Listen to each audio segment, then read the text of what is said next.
नमस्कार दोस्तों, मैं डॉक्टर संजय बियानी दिल की बात आपके साथ प्रोग्राम में आपका स्वागत करता हूं।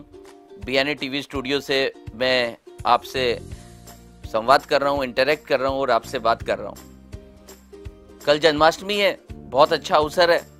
हम सब लोग कृष्ण भक्त हैं। कृष्ण हमारे जीवन में बसते हैं, कृष्णा हमारे कण कण में बसते हैं। कृष्णा मथुरा, वृंदावन और गोकुल में ही नहीं, हमारे घर घर में बसते हैं। कोई यूं ही तो नहीं बन गई ये बातें, सदियों से ये बातें चलती आ रही है। कृष्णा हमारे घर घर के नायक बने हुए हैं। आइए कृष्ण से संदेश ले, कृष्ण को समझे और जन्माष्टमी हमारी सफल हो। जन्माष्टमी पे हमारे जीवन में परिवर्तन आए। मुझे लगता है जब जागो तभी परिवर्तन। लोग कहते हैं सतयुग अभी आएगा। अगर हमें बात समझ आए तो सतयुग अभी आने को तैयार है। आज भी हमारे घर अच्छे हो सकते हैं, आज भी हमारे परिवार अच्छे हो सकते हैं, आज भी हमारे ऑफिसर्स अच्छे हो सकते हैं। अगर ये सब अच्छे होंगे तो मुझे नहीं लगता प्रॉस्पेरिटी से अच्छे होंगे। ये सब अच्छे होंगे तो राइट नॉलेज से अच्छे होंगे। और मुझे लगता है कृष्ण आज भी हमारी सोसाइटी के लिए बहुत ही प्रासंगिक है, बहुत ही रेलिवेंट है। इसको मैं अपनी जो समझ, क्योंकि गीता एक ऐसा लिटरेचर है जिसको सब लोगों ने अपनी अपनी तरह से बनाया, अपनी अपनी तरह से बताया। मुझे जो लगता है आज के परिप्रेक्ष्य में जो मैं यूथ को ये बात बताना चाहता हूँ कि भाई कृष्णा किस तरह से हमारे जीवन को बदल सकते हैं और हम उस गीता से कैसे मैसेज परसीव करें। हम कल व्रत रखने वाले हैं, कल हम उपवास रखेंगे, कल हम पूजा करेंगे, कल हम मंदिर जाएंगे।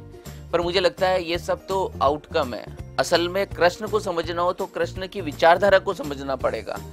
अगर कृष्ण की विचारधारा समझ आएगी तो मुझे लगता है फिर कृष्ण हमारे जीवन में परिवर्तन लेकर आ सकते हैं। लेकिन अगर हमें उनके विचार को ना जाना और हम सिर्फ नृत्य करते रह गए, हम भजन करते रह गए, तो हम पिछड़ जाएंगे। आइए कृष्ण की फिलोसॉफी को, कृष्ण के विचारों को आत्मसात करें और उसे समझें। मुझे लगता है कि पूरे गीता को जब आप पढ़ेंगे तो गीता को 3 भागों में विभक्त किया जा सकता है, 3 पार्ट में क्लासिफाई किया जा सकता है। और शायद ये जीवन की ये 3 आयाम है। पहला मार्ग जो उन्होंने बताया, कृष्णा का जो पहला मैसेज है, दैट इज ए ज्ञान मार्ग। सेकंड मैसेज कर्म मार्ग और थर्ड भक्ति मार्ग। आइए इन तीनों को समझ ले। मुझे लगता है 0 से 25 के लिए अगर कोई उपयुक्त मार्ग है तो वो ज्ञान मार्ग है, क्योंकि बिना डायरेक्शन के कर्म होता ही नहीं है। उसके बाद जो अगली स्टेज आती है 25 से 50, उसमें अब ज्ञान नहीं, अब उस ज्ञान का एप्लीकेशन करना है। दैट्स वाई कर्म मार्ग। ज्ञान और कर्म जब परिपक्व हो जाते हैं, मैच्योर हो जाते हैं, तब भक्ति समझ में आती है। झूठे वो लोग जो 25 की उम्र में भक्ति करने बैठ जाते हैं, दिखावा करते हैं, बचपन से ही वो भक्ति में लग गए हैं। भक्ति ऐसे नहीं, भक्ति तभी फलीभूत होती है जब ज्ञान और कर्म परिपक्व होते हैं। इसलिए मुझे लगता है 0 से 25 अगर क्लासिफाई करना चाहे तो बहुत सही टाइम है जब आप ज्ञान मार्ग को समझें। 25 से 50 और कर्म मार्ग में जाएं, और 50 से अबाउ जब आप चाहते हैं तो आप भक्ति मार्ग को समझने की कोशिश करें। क्योंकि सिर्फ भक्ति में रचे बसे रहना बिना ज्ञान और कर्म के, तपन के, मुझे नहीं लगता वो फलीभूत हो सकती है, दिखावा रह जाएगा। आइए इस तीनों को थोड़ा डिटेल में समझ लें कि ये हमारे जीवन को कैसे बदलेगी। मुझे लगता है सर्वोत्तम ज्ञान क्या है, जो कृष्ण का ज्ञान है उसमें सर्वोत्तम ज्ञान क्या है, जो बच्चों को पावरफुल बना सकता है, जो हमारे सारे स्ट्रेस को मिटा सकता है, जो हमारे अंदर के सारे तनाव को हर सकता है। वो सर्वोत्तम ज्ञान क्या है, उस ज्ञान को समझने की कोशिश करें।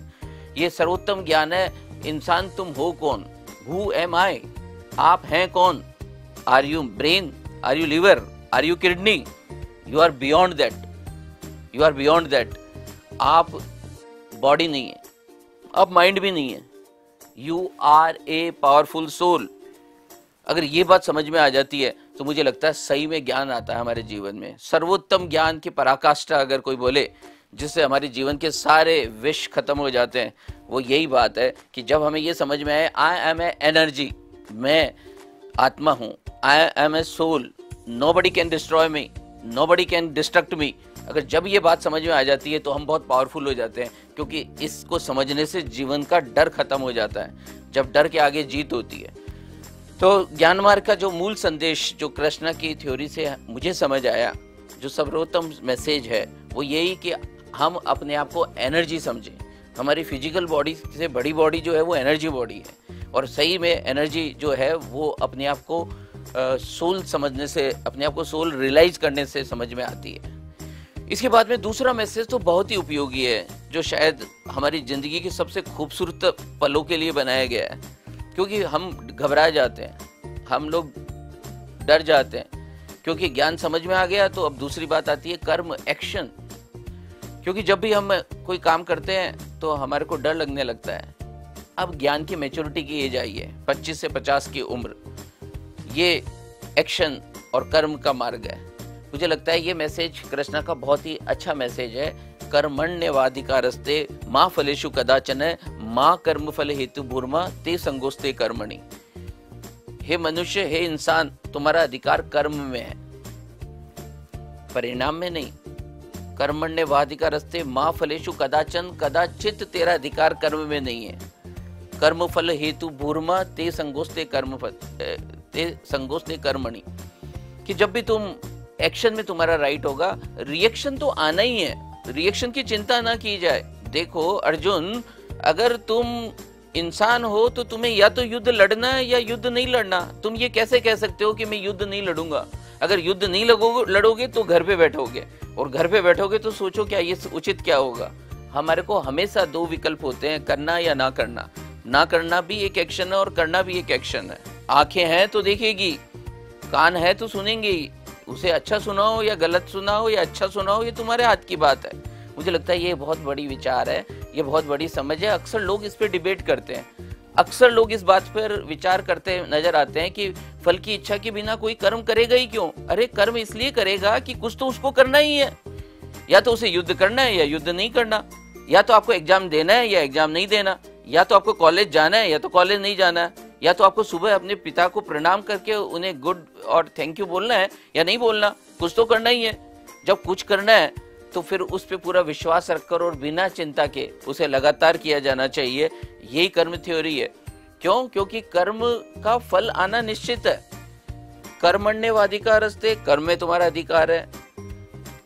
मां फलेषु कदाचन, कदाचित तुम्हारा फल में अधिकार नहीं है। हाँ, फल मिलना है, पर कितना मिलना है, कब मिलना है, इसमें अधिकार नहीं है। फल तो मिलना है। और जब हम हमारा ध्यान फल से हटा लेते हैं तो हमारी पूरी फोकस, हमारी पूरी एनर्जी एक्शन पे लग जाती है। जब हम एग्जाम में फल की तरफ नहीं सोचते, जब हम एग्जाम में रिजल्ट को फोकस नहीं करते, तो हम बहुत कंफर्टेबल हो जाते हैं और काम बहुत अच्छा करने लग जाते हैं। हमारी पूरी एनर्जी लग जाती है, हमारा पूरा माइंड एक तरफ काम करने लग जाता है। मुझे लगता है कि इससे हमारा वो एक्शन अच्छा हो जाता है। कर्मण्येवाधिकारस्ते मा फलेषु कदाचन माँ कर्म फल हेतु भूर्मा, कि फल की इच्छा से जब भी कर्म करेंगे तो हमारी एनर्जी डिस्ट्रैक्ट होगी। ते संगोस्ते कर्मणि, और कंसिस्टेंटली आप अपना कर्म करते रहिए। मुझे लगता है this is very good philosophy. हर बच्चे को समझ आनी चाहिए, हर यूथ को समझ आनी चाहिए, हर प्रौढ़ को समझ आ जानी चाहिए। अगर बिजनेस कर रहे हो तो करते रहिए, अगर जॉब कर रहे हैं तो करते रहिए, और लगातार करते रहिए, बिना फल की इच्छा के करते रहिए। बिना फल की इच्छा की जगह मैं कहना चाहूंगा बिना फल की चिंता के, क्योंकि इच्छा और चिंता में फर्क है। चिंता स्ट्रेस लेकर आती है, इच्छाएं प्रेरणा देती है, इच्छाएं आशा पैदा करती है, चिंताएं आशा धूमिल कर देती है। मुझे लगता है ये एक अच्छी विचारधारा है जो आप में चेतना ला सकती है, जो आपको पावरफुल बना सकती है। इस पे विचार किया जाना चाहिए।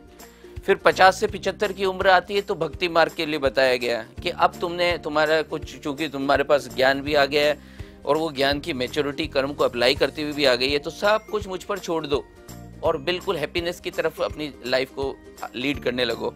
तुम्हें जितना समझना था तुमने समझा, तुम्हें जितना नॉलेज लेना था तुमने नॉलेज लिया, जितना अनुभव लेना था लिया।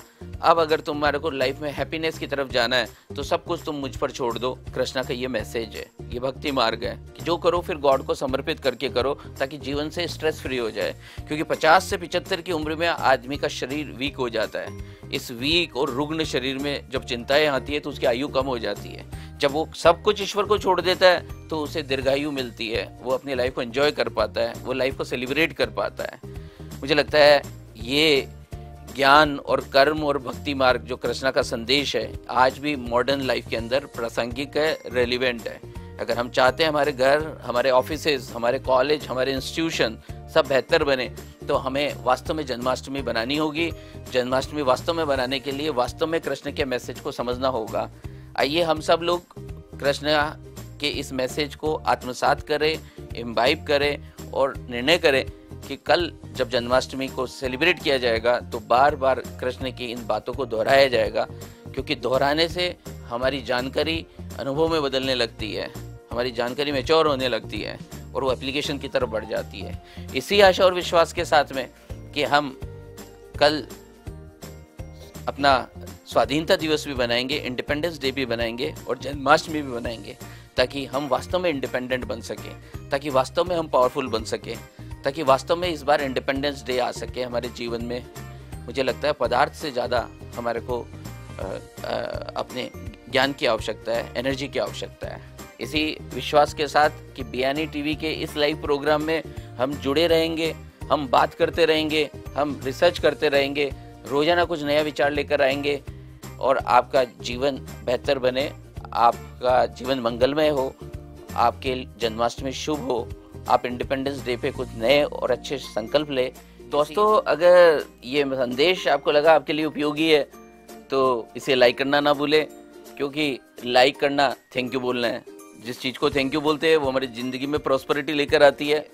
मैं आपको पुनः धन्यवाद देना चाहता हूँ। हम लोग इसी तरह से जुड़े रहेंगे, लाइक करते रहिए, सब्सक्राइब करते रहिए, जुड़े रहिए बीएनई टीवी के इस प्रोग्राम में दिल की बात आपके साथ। इसी आशा और विश्वास के साथ सभी विद्यार्थियों को, सभी दोस्तों को मेरा नमस्कार।